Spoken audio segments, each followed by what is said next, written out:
Eu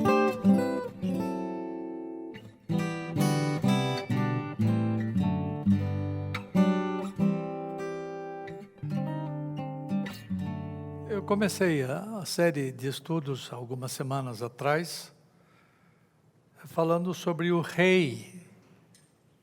E eu enfatizei a ideia de Deus ser rei supremo. E eu estou trabalhando nisso.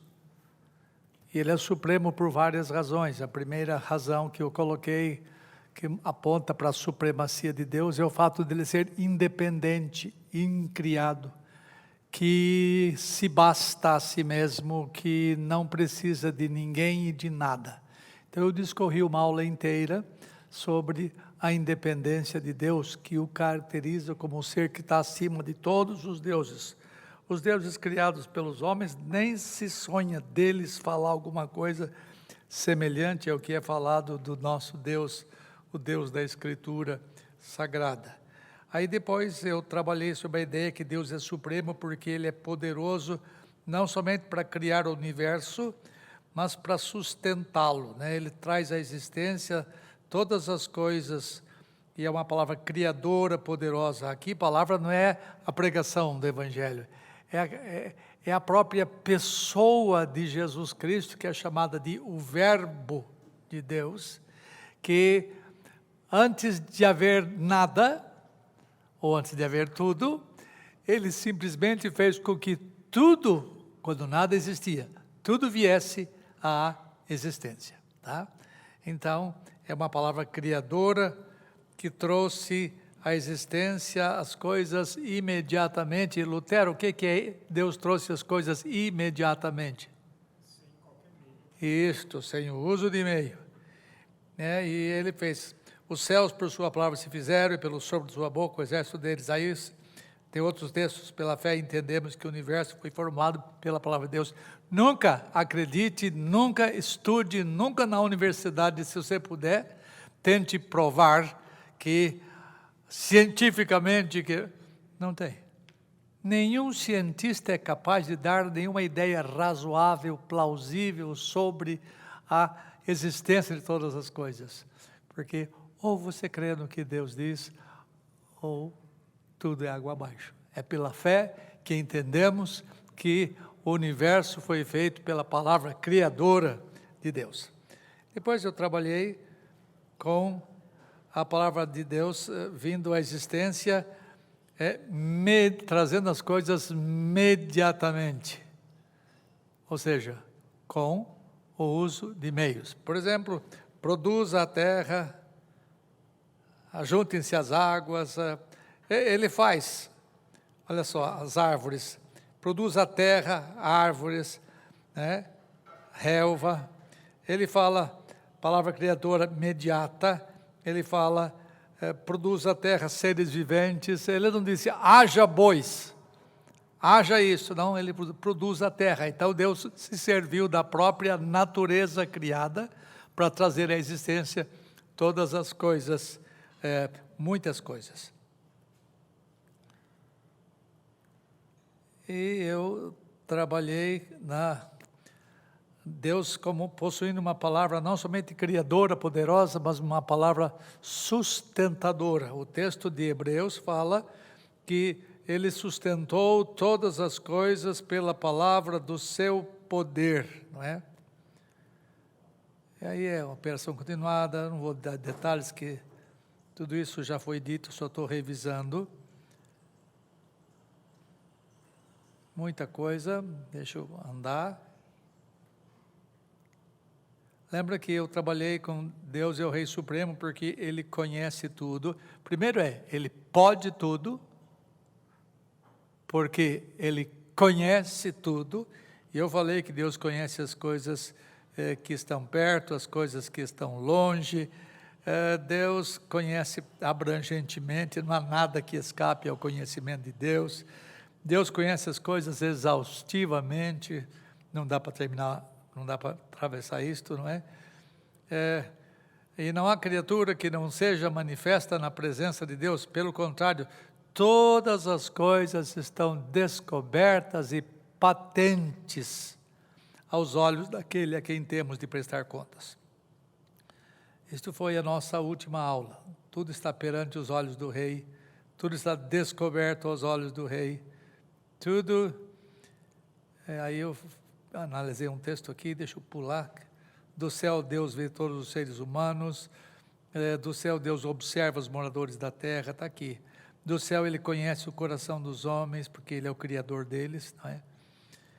Tudo está perto, tudo está patente aos olhos do Rei, e está aqui o texto, disse uma citação de Sêneca, um pagão que teve esse entendimento mais do que alguns crentes têm. Tudo está descoberto porque patente aos olhos do Rei e exige prestação de contas, né? Olhos daquele a quem temos de prestar contas. E aí que eu vou começar hoje, e vai ser uma aula curta, espero. Deus é Rei Supremo, não somente porque Ele pode tudo, pode trazendo a existência, pode mantendo as coisas que trouxe a existência, porque Ele conhece tudo e porque Ele está presente em tudo. Você não pode se esquecer de que esses 3 atributos, que eu chamo de atributos trigêmeos, possuem uma lógica muito interessante.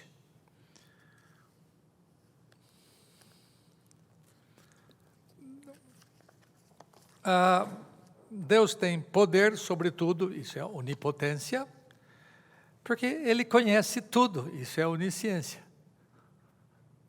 E Ele conhece tudo porque Ele está presente em tudo, isto é omnipresença. Tá? Então é isto que vamos trabalhar rapidamente hoje. O conhecimento pleno que Deus tem de todas as coisas está relacionado à sua presença em toda parte. Na verdade, não há nada perto ou longe de Deus, porque a sua presença enche todo o espaço, portanto, nada é distante de Deus. Então, eu quero falar sobre 3 modos, e eu já disse isso em outra hora aqui, mas boa parte de vocês não estava presente quando eu tratei disso. Há 3 modos de se estar presente no espaço. Tá? Isso que é simples, mas é interessante, pouca gente mexe com isto. Os corpos físicos estão presentes no espaço circunscritivamente, ou seja, todo objeto tem uma forma, tem um perímetro, tem um tamanho, e os corpos estão presentes no espaço conforme o tamanho, conforme o perímetro, conforme a circunferência, seja lá o quê, qual for a forma do objeto. Todo o corpo tem extensão física. Mesa, isto aqui, tudo aqui tem extensão física. Um corpo enche um espaço particular onde ele está. Se ele está aqui, ele não pode estar aqui, porque quando ele está aqui, ele deixa de estar aqui. Todo o corpo físico se locomove no espaço, mas ele só pode ocupar espaço onde ele está. E o espaço que ele ocupa é a medida do seu tamanho. E outro corpo não pode estar no espaço simultaneamente, no mesmo espaço, não pode. Todas as coisas da fisicalidade, ou da materialidade, ocupam o espaço de acordo com o tamanho, como eu já disse. Então, esse tipo de presença no espaço, nós podemos entender perfeitamente, porque você é um ser que tem natureza física e ocupa o espaço, e você se locomove no espaço, e nenhum de nós foge a esta regra. Eu acho que eu não tenho nenhuma dúvida a respeito deste modo de estar presente no espaço, que é o modo como os corpos físicos estão presentes no espaço. Isso aqui é uma coisa mais simples, até os nossos pequeninos, quando eles começam a gatinhar, eles já se locomovem no espaço em busca obrigado. Em busca de alguma coisa. Eles têm noção de espaço. Eles vão atrás das coisas que eles querem. As coisas espaciais são desse jeito e você é uma pessoa espacial, portanto, física. Mas há uma outra maneira de estar presente no espaço. Essa aqui não é muito conhecida. Espíritos finitos. Filha, quem são os espíritos finitos? Arrisca. Espíritos finitos. As meninas, quem são os espíritos finitos? Os anjos. Sejam eles bons, sejam eles maus. Os anjos bons e os anjos caídos. Eles são... Caiu tudo aqui? Vai voltar? Vai voltar? Isso não enche o espaço, mas enche o sapato. Então, os espíritos finitos estão presentes, aí voltou, estão presentes no espaço definidamente. Os anjos ou os demônios, eles trabalham, eles exercem sua função no espaço, mas eles não estão localizados no espaço da mesma forma que os objetos físicos estão. Mas eles estão sempre em algum lugar. Diferentemente das coisas físicas, como isto aqui, muitos espíritos podem estar no mesmo lugar, ocupando o mesmo espaço, mas não do modo como os corpos ocupam espaço. Não se pode negar, entretanto, que eles, embora sejam espirituais, ocupem espaço, porque eles ocupam um espaço definidamente. Eu vou explicar isto. Alguém acha Marcos 5? Alguém leia para mim? Marcos 5. Pode ler versos 7, 8, 9. Vamos lá.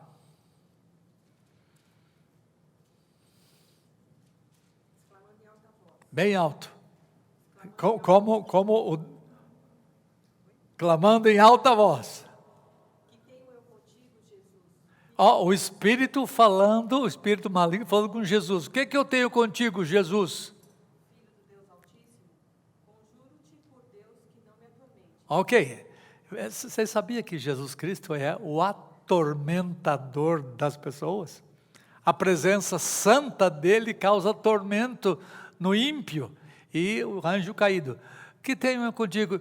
Eu peço que você não me atormente. Quem é o administrador do inferno, filha?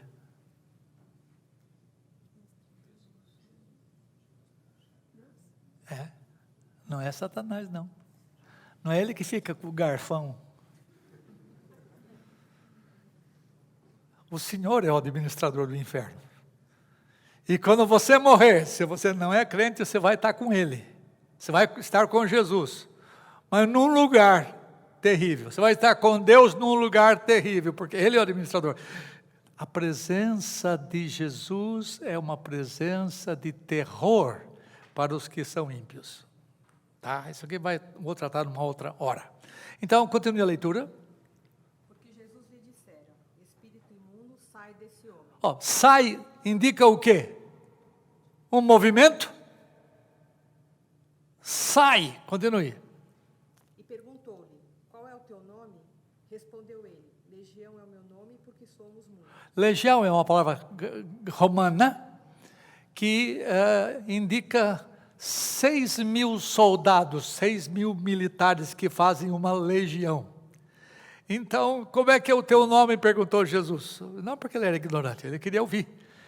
Legião é o meu nome. Aí explica, porque nós somos muitos. Continue. E rogou-lhe encarecidamente que os não mandasse para fora do país. E o que aconteceu?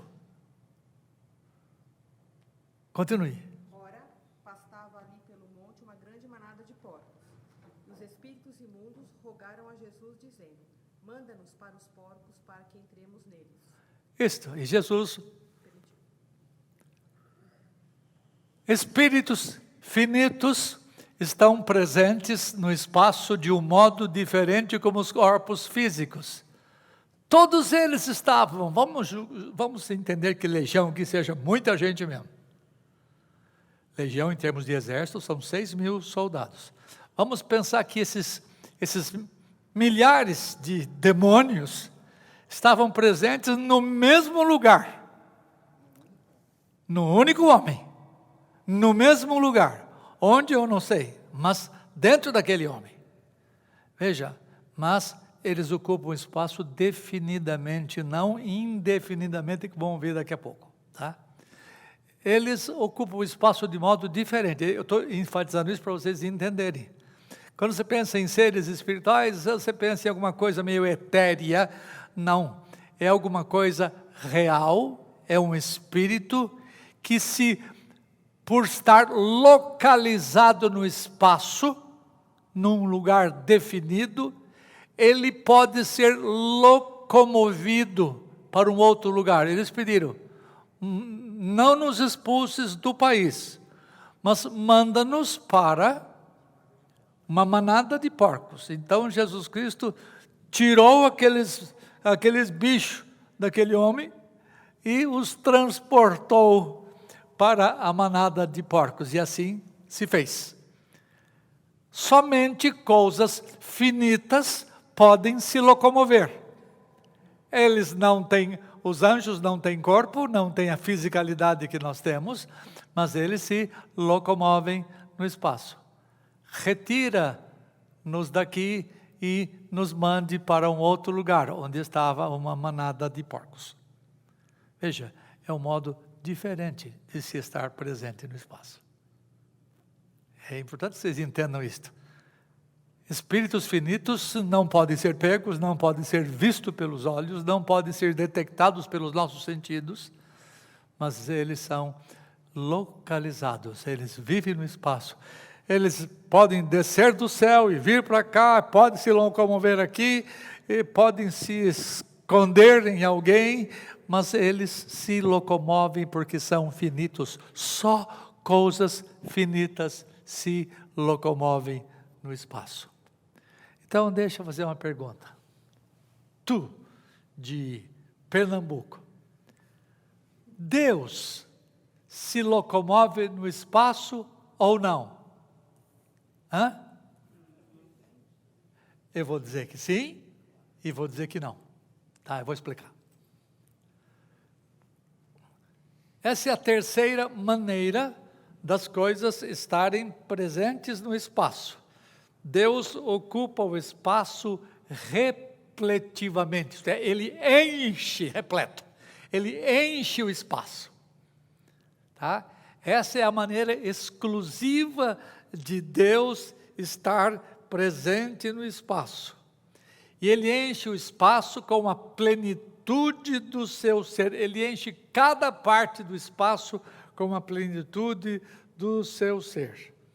Ele não tem as limitações de um corpo. Por exemplo, a Bíblia, as pessoas ensinam que Deus é grande, então ele enche tudo, cada parte de Deus está num espaço, não é assim? Não é assim. Quando a gente ensina que Deus enche o espaço, significa que ele está pleno e completo, isso sobrepassa o meu entendimento em cada parte no espaço. Deus habita em você, não é um pedacinho dele em você, outro pedacinho dele na sua mulher, e assim e por diante. Ele enche o espaço e ele está todo. Quem habita em você é Deus, quem habita em você é Deus, não é um pedacinho, ele enche todo o espaço, cada parte do espaço, com a totalidade do seu ser. Isso aqui é coisa que foge à minha compreensão, foge à minha capacidade. Só que ele é um espírito infinito, ele não é espírito finito, mas é espírito infinito. Por isso que ele enche o espaço com a plenitude do seu ser. Eu perguntei para ele se Deus se locomove no espaço ou não. A Bíblia ensina que Deus se locomove no espaço. Por exemplo, desçamos e confundamos os homens. Tá? A Bíblia diz que Deus desceu no cume do monte e pousou no Sinai, ele tomou o que mesmo? Forma. Quando Deus toma forma, isso chama-se teofania, tá? Quando Deus toma forma, por exemplo, ele tomou forma com Abraão, forma de homem, com Moisés tomou forma de nuvem, tomou forma de fogo, de coluna de fogo.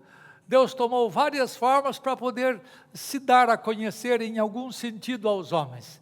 Então, quando nós falamos que Deus se locomove, ele se locomove unicamente quando ele toma forma. Porque o Espírito Santo tomou forma. Então, somente coisas corpóreas se locomovem. Somente coisas de fisicalidade se locomovem. E Deus tomou forma, o Espírito Santo tomou forma, o Filho de Deus tomou forma, não quando se encarnou. Porque a encarnação não é teofania, a encarnação é de uma vez por todas homem. Teofania é uma forma temporária que Deus assume, tá? Uma forma temporária que Deus assume para revelar-se aos homens. Este assunto eu trato num curso meu inteirinho só sobre isto.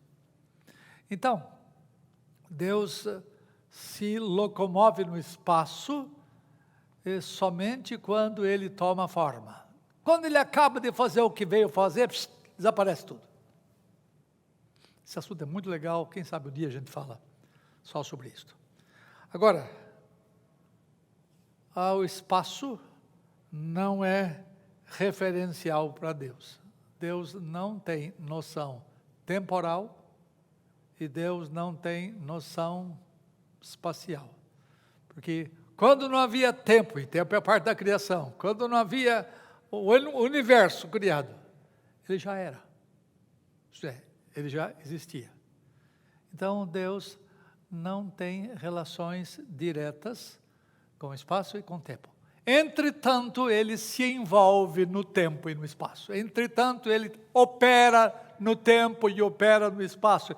Ele opera no lugar da esfera do seu reino, do território do seu reino. Deus opera. Deus trabalha. A extensão da matéria não é propriedade de Deus. Ela é só propriedade das coisas finitas, das coisas que um dia vieram à existência. Tá? Então, Deus está em toda parte, porque isso chama-se infinitude ou infinidade, porque Ele enche cada parte deste mundo, não estando por pedaços, por partes do mundo, mas por estar completo sempre. A onipresença denota que Deus enche cada parte do espaço com o seu ser completo. Isto aqui é um outro atributo que nós chamamos em teologia de incomunicável. Incomunicável. Tá? Nós não temos nem noção do que significa, porque nós somos capazes somente de ver as coisas mensuráveis pelos sentidos, pelo tato, pela visão, pelo olfato, pelo ouvido, mas isso escapa a esta qualidade dele de encher todo o espaço, ou cada parte do espaço, com a totalidade do seu ser, foge da minha compreensão. Foge. Mas a Bíblia diz, quer ver? Não há como fugir dessa presença completa, repleta de Deus do espaço. Houve um cara que tentou fazer isto, mas ele deu com os burros na água. Para onde que eu vou me ausentar de ti, Espírito? Espírito infinito.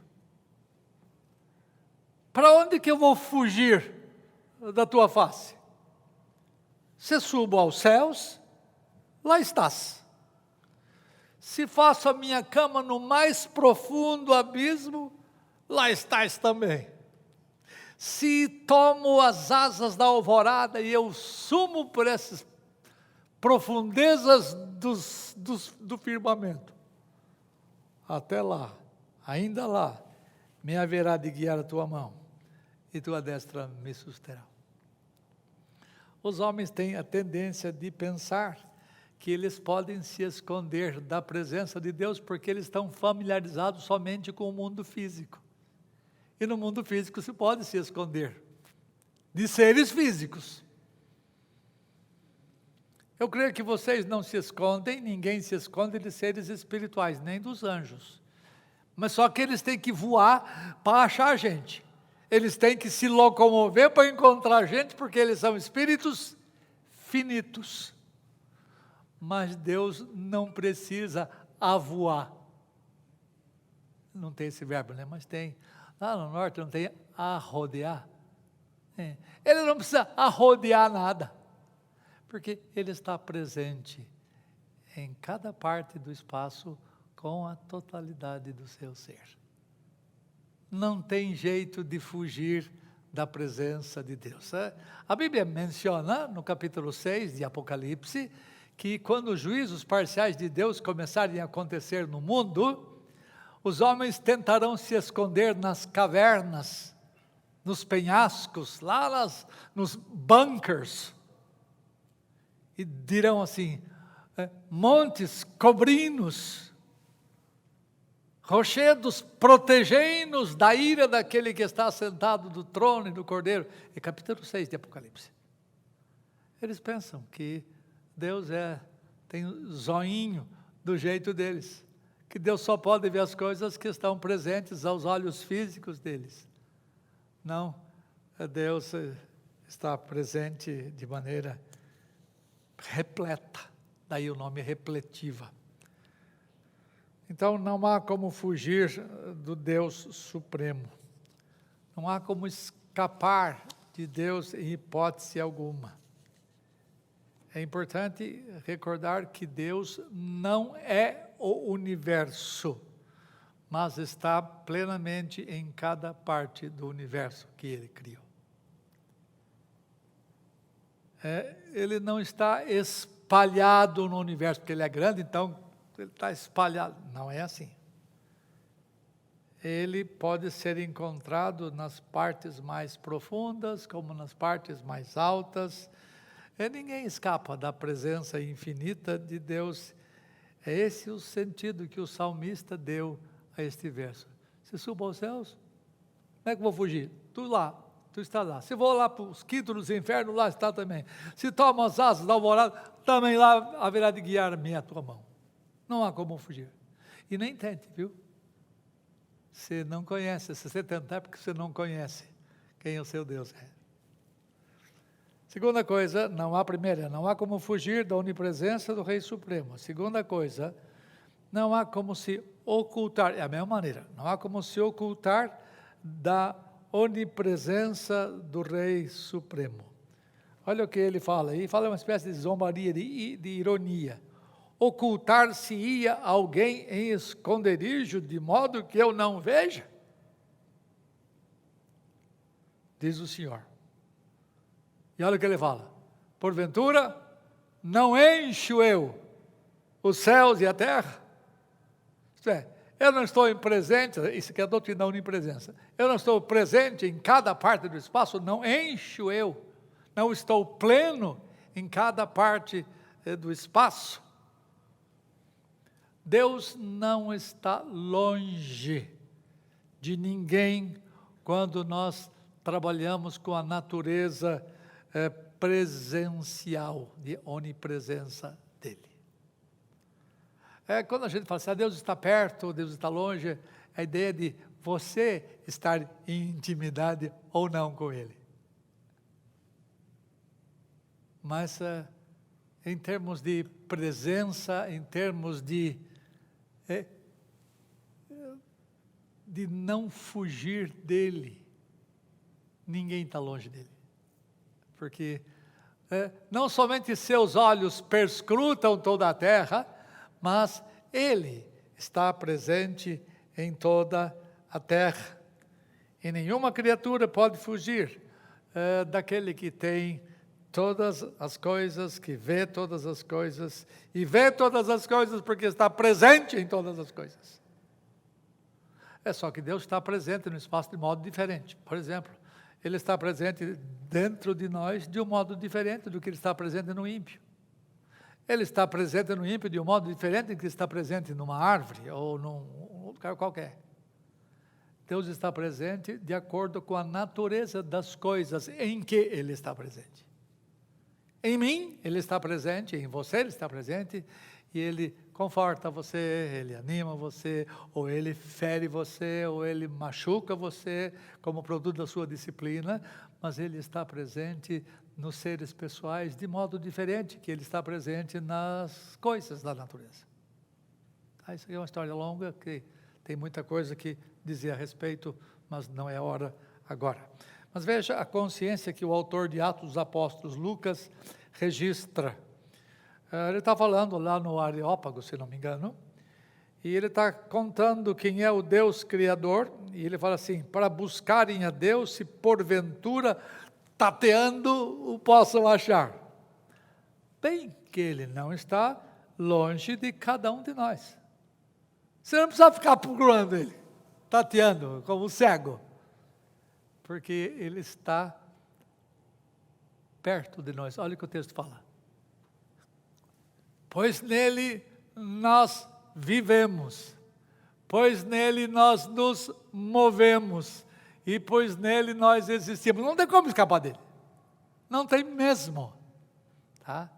Por causa desse senso de presença repletiva de Deus no espaço. E último ponto aqui.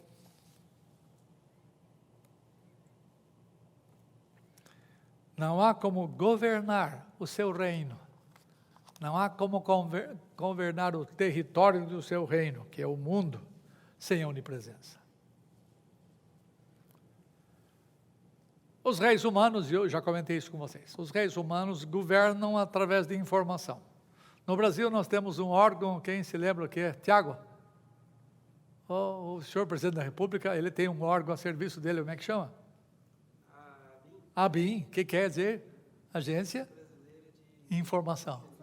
Antes um pouquinho tinha outro nome, como era? SNI. É?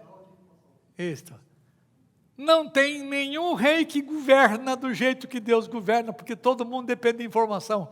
E quanto mais informado o governante é, mais poder ele tem sobre o seu reino, sobre a sua nação. Porque informação é poder.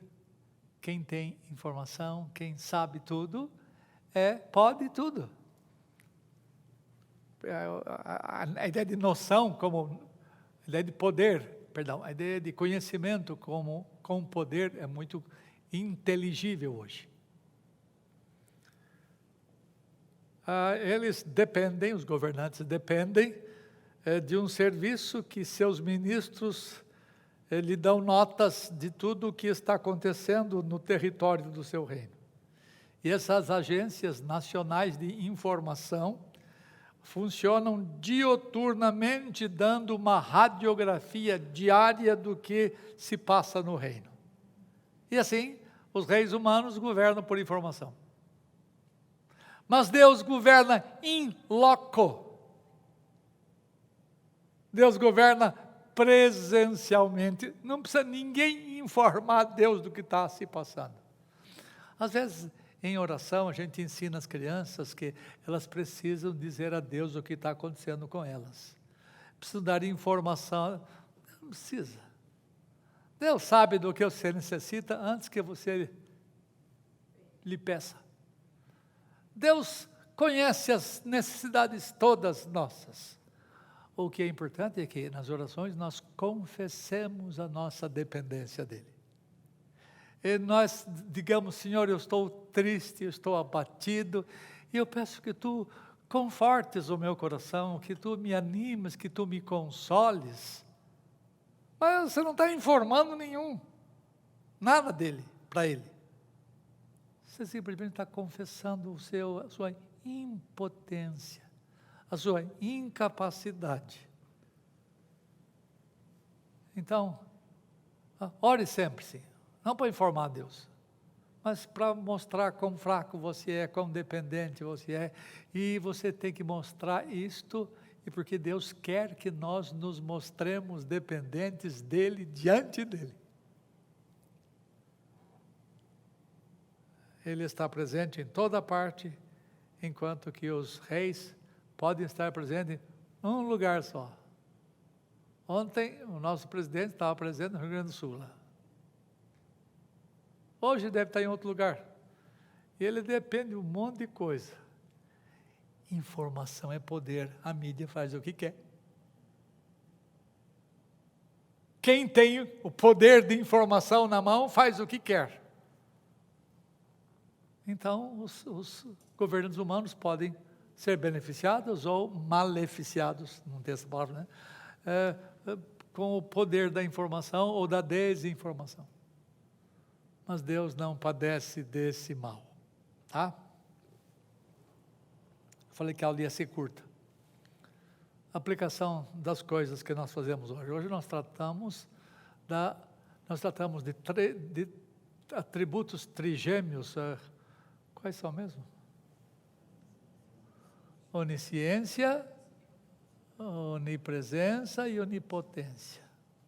Deus pode tudo porque sabe tudo, e sabe tudo porque está em tudo.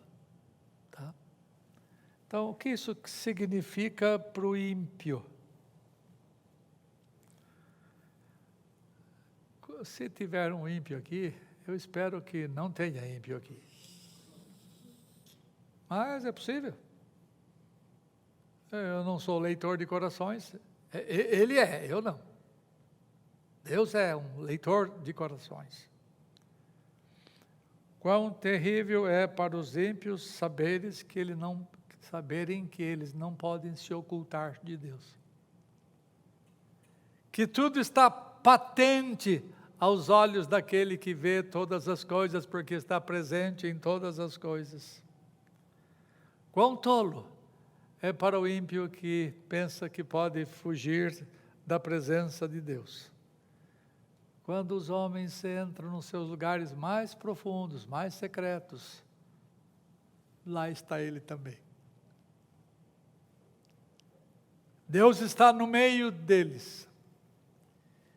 E eles não podem nem sequer pecar escondidos, pois tudo que eles fazem está patente aos olhos do Deus onipresente. Só para saber, só lembra um texto que nós já vimos. Alguém lê rapidamente Hebreus 4:13. Hebreus 4:13.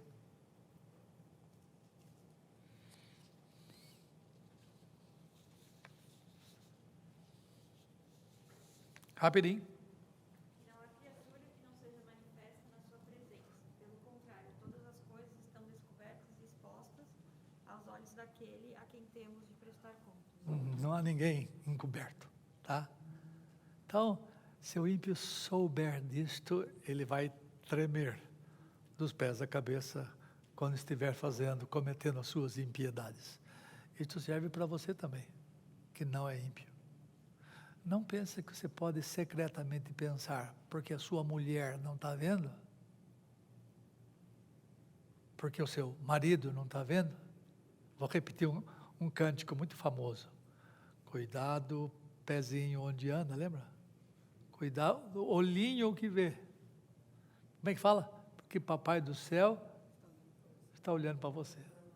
Ninguém escapa dos olhos onipresentes de Deus. Tá? Segunda coisa, uma palavrinha aos crentes.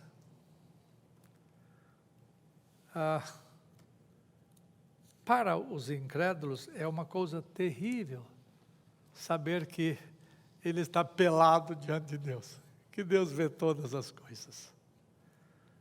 Mas para os crentes a presença de Deus é matéria de conforto. Stephen Charnock, um teólogo do período do século XVII, ou 18, acho que. Ele disse assim: Deus enche o inferno com a sua severidade.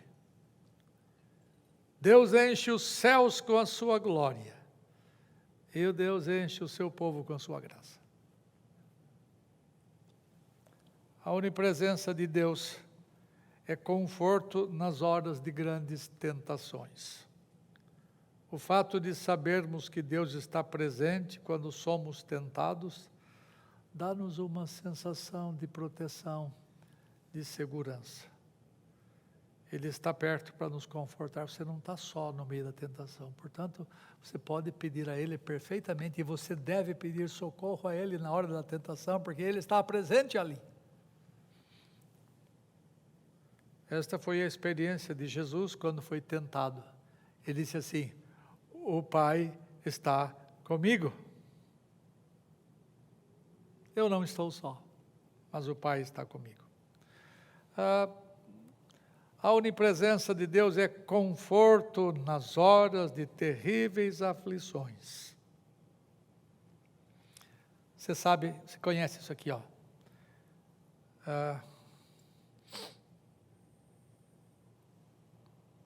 Eu não escrevi o texto, diz assim: quando passares pelas águas, eu serei contigo. Quando passares pelos rios, eu serei contigo. E eles não te submergirão. Quando passares pelo fogo, não te queimarás, nem a chama arderá em ti, porque eu estou contigo. Ele disse isso no profeta Isaías, capítulo 43, verso 2. Nas horas em que os nossos mais caros faltam conosco, a presença de Deus é o nosso conforto. O salmista teve essa experiência assim. Ele disse: porque se meu pai e minha mãe me desampararem, o Senhor me acolherá. Nas horas de aflição inimaginável, Deus é o nosso refúgio, porque Ele está conosco. Escuta lá o que o Salmo diz: Deus é o nosso refúgio e fortaleza, Ele é socorro bem presente nas tribulações, portanto não temeremos, ainda que a terra se transtorne e os montes se abalem no seio dos mares, ainda que as águas tumultuem e espumejem, e na sua fúria os montes se estremeçam. Há um rio, cujas correntes alegram a cidade de Deus, o santuário das moradas do Altíssimo. Deus está no meio dela, jamais será abalada. Deus a ajudará desde a madrugada, desde antemanhã. O Senhor não desampara aqueles que têm o coração nele nas horas de aflição. É 2 Crônicas. Porque quanto ao Senhor, seus olhos passam por sobre toda a terra, para mostrar-se forte para com aqueles cujo coração é totalmente dele. Nisto procedeste loucamente, por isso desde agora haverá guerras contra ti, porque eles não tinham crido nesse tipo de Deus. E para terminar, a onipresença de Deus é conforto nas horas de adoração. Via de regra, quando nós vimos a um lugar de culto como este ou em outro lugar, nós não temos a consciência da onipresença de Deus. Nós pensamos nas coisas, no time que perdeu ontem. Nós pensamos nos problemas, nas dívidas que nós temos. Nós nos desviamos o nosso pensamento de Deus como se Ele não estivesse presente em todas as coisas nossas, como se não conhecesse todas as coisas que nós passamos. E adoramos formalmente a Deus, porém o coração nosso está longe dele. Isso aqui é um assunto sério. É a adoração hipócrita. Isto é um pecado que todos nós, sem exceção, em algum sentido, em alguma medida, cometemos.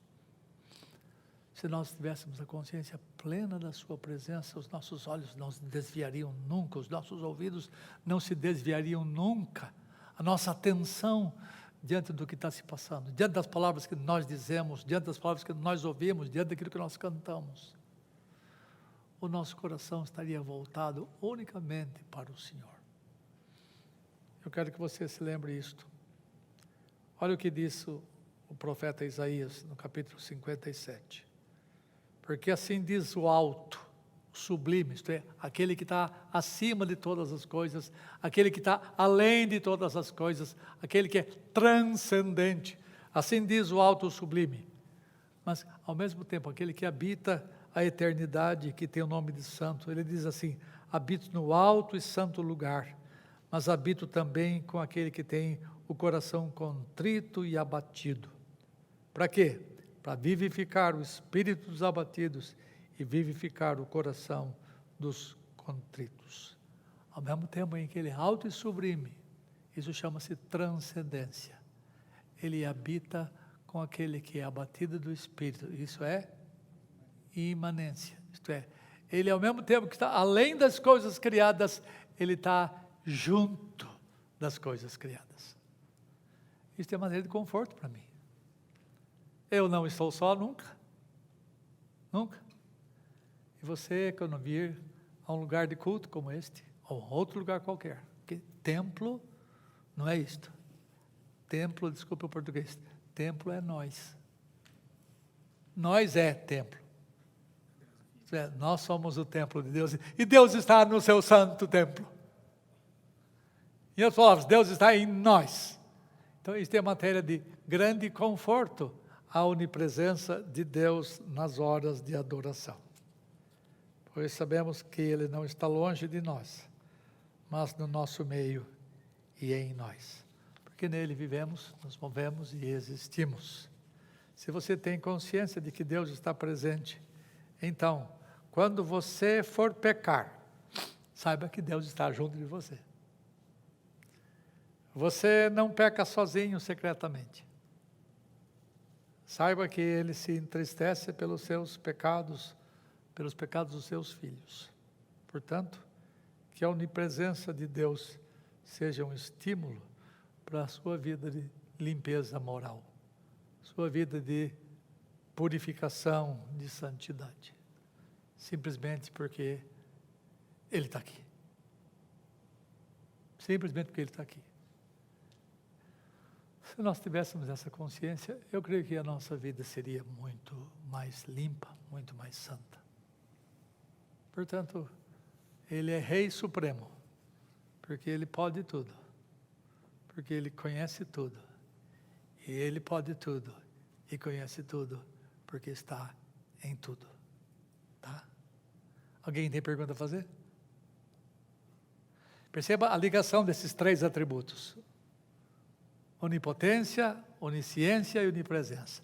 São relações causais, porque Ele pode tudo, olha, Ele pode tudo porque Ele sabe tudo, conhece tudo e conhece tudo porque está presente em tudo. Essa ligação você não pode esquecer de fazer. Você vê quão importantes essas doutrinas são. Nunca pense em doutrina como uma coisa assim, árida. Tudo tem aplicabilidade. Eu espero que você entenda isso. Alguém tem pergunta? Após a encarnação de Cristo, houve alguma mudança daqueles conceitos iniciais,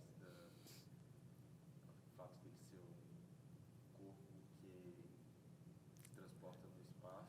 A teofania, que falei. Que o senhor falou que não é o caso De Cristo. Mas houve alguma mudança? Não, é que teofania é o fato de Deus se tornar visível, palpável, cheirável, mas Ele é uma presença temporária, tá? Teofania é alguma coisa temporária que Deus assume, uma forma temporária que Deus assume, depois se desfaz. Então, logo a matéria seja passada adiante, a palavra seja dita, ele desaparece. Jesus Cristo é diferente, Ele não é uma teofania, é Deus se tornado homem, ou seja, por uma ação miraculosa que não dá para mexer hoje, Ele foi gerado no ventre de uma mulher, e Ele tem, vocês que são médicos entendem, Ele tem 23 cromossomas que veio de Maria, o resto eu vou contar no outro dia. Ele tem 23 cromossomas que vieram de Deus.